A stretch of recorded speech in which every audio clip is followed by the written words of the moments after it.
महाराष्ट्राची हास्यजत्रा या कार्यक्रमातून घराघरात पोहोचलेली अभिनेत्री नम्रता संभेराव म्हणजेच आपल्या सगळ्यांची लाडकी लॉली आता रुपेरी पडदा गाजवते. अर्थात नम्रताच्या फॅन्ससाठी हा अभिमानाचाच क्षण.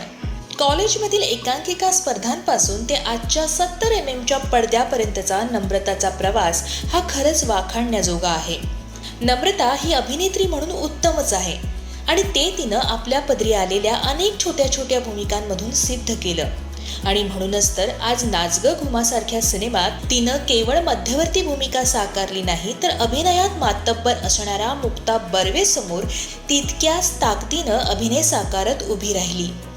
नम्रता संभेरावचं व्यावसायिक आयुष्य जसं चर्चेत आलं, तसं तिच्या वैयक्तिक आयुष्याविषयी जाणून घेण्याची उत्सुकता तिच्या चाहत्यांना लागली. आणि मग गुगलवर सर्च केलं जाऊ लागलं तिच्या नवऱ्याचं नाव, तिच्या कुटुंबाविषयीची माहिती, तिच्या मुलाचं वय, या आणि अशा अनेक गोष्टी. म्हणूनच आम्हीही एक खटाटोप केलाय. या स्टोरीच्या माध्यमातून आम्ही तुम्हाला आज थेट नम्रता संभेरावच्या लग्नामागची लव्ह स्टोरी सांगणार आहोत.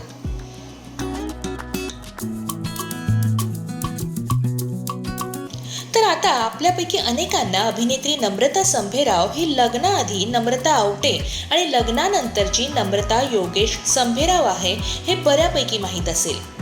पण तुम्हाला माहीत आहे का, नम्रता आणि योगेशची लव्ह स्टोरी एका यूथ फेस्टिवलमध्ये वन साइड सुरू झाली आणि सोशल मीडियावर चॅटिंगच्या माध्यमातून फुलली.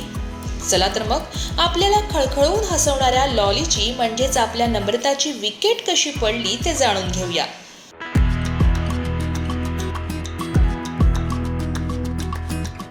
तसं पाहिलं तर नम्रता आणि योगेश यांची नकळत भेट ही एका यूथ फेस्टिवलमध्ये झाली.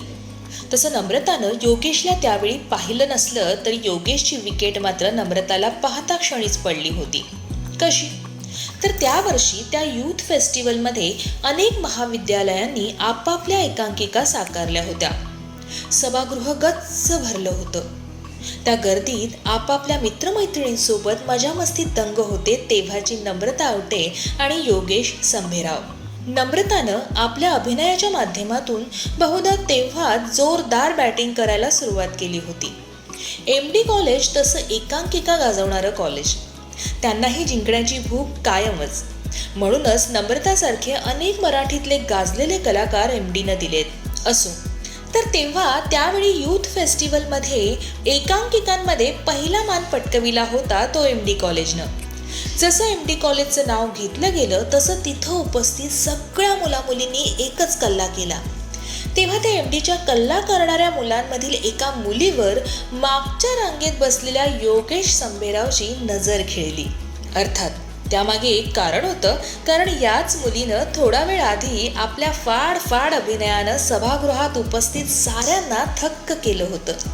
आणि तेव्हापासून योगेशची नजर फक्त तिला शोधत होती. आणि मग काय, तिनं पारितोषिक जिंकल्यावर तर योगेशही तिचा चाहता झाला. नव्हे, योगेशची प्रेमात पडण्याची ती पहिली चाहूल होती असं म्हणायला हरकत नाही. आता योगेशसाठी तेव्हाची ती म्हणजेच आपल्या सर्वांची लाडकी नम्रता होती. मग तेव्हापासून आणि त्यानंतर नम्रताच्या अनेक पुढील नाटकाच्या प्रयोगांना उपस्थित राहणं असो किंवा छोट्या पडद्यावरच्या तिच्या भूमिका आवर्जून पाहणं असो, हे योगेशचं आवडीचं काम झालं. आपण प्रेमात पडतो याची कल्पना योगेशला हळूहळू येत होती. पण हे नुसतं एकतर्फी असून चालणार नव्हतं ना. आता ज्या व्यक्तीवर प्रेम आहे त्याला सांगणं तर भाग होतं. मग योगेशनं एक युक्ती काढली. त्यानं नम्रताला तेव्हाचं सोशल मीडिया नेटवर्क ऑर्कुटवरनं मेसेज केला. बरं, मेसेज तो काय? तर हाय, मी योगेश संभेराव, मी तुझ्याच गावचा आहे. बरं, आता एका मुलाखतीत नम्रतानं आपल्या नवऱ्याला हा प्रश्न स्वतःहून विचारला होता बरं का, तुला तेव्हा कसं कळलं होतं की मी तुझ्या गावची? तेव्हा तो म्हणाला, मग काय, तुझ्या आडनावावरनं अंदाज लावला आणि बोलून टाकलं, जे खरंही ठरलं. आता एव्हाना तुम्हाला कळलंच असेल, नम्रता आणि योगेश संभेराव यांची लव्ह स्टोरी मी तुझ्याच गावचा या मेसेजपासून सुरू झाली. पुढे मग असा ऑर्कुटवरनं संवाद वाढला, स्वभाव जुळले, आवडीनिवडी जुळल्या, मैत्री वाढली आणि योगेशनं एकदा नम्रताला विचारून टाकलं, लग्न करशील माझ्याशी? आता इथे नम्रतालाही योगेश आवडू लागला होता, पण ते आतून करणं गरजेचं होतं ना. जे योगेशनं लग्नाची मागणी घातल्यावर अखेर नम्रताला पटलं. नम्रता त्याला म्हणाली, आधी तू तुझ्या कुटुंबाशी बोल, मी माझ्या कुटुंबासोबत बोलते. आता मियाँ बीबी राजी तो क्या करेगा काजी.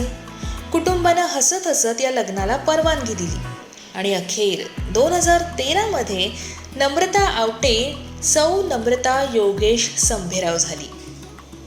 नम्रता आणि योगेशला आता एक गोंडस मुलगा आहे आणि दोघंही आपल्या सुखी वैवाहिक आयुष्याचा आनंद लुटत आहेत.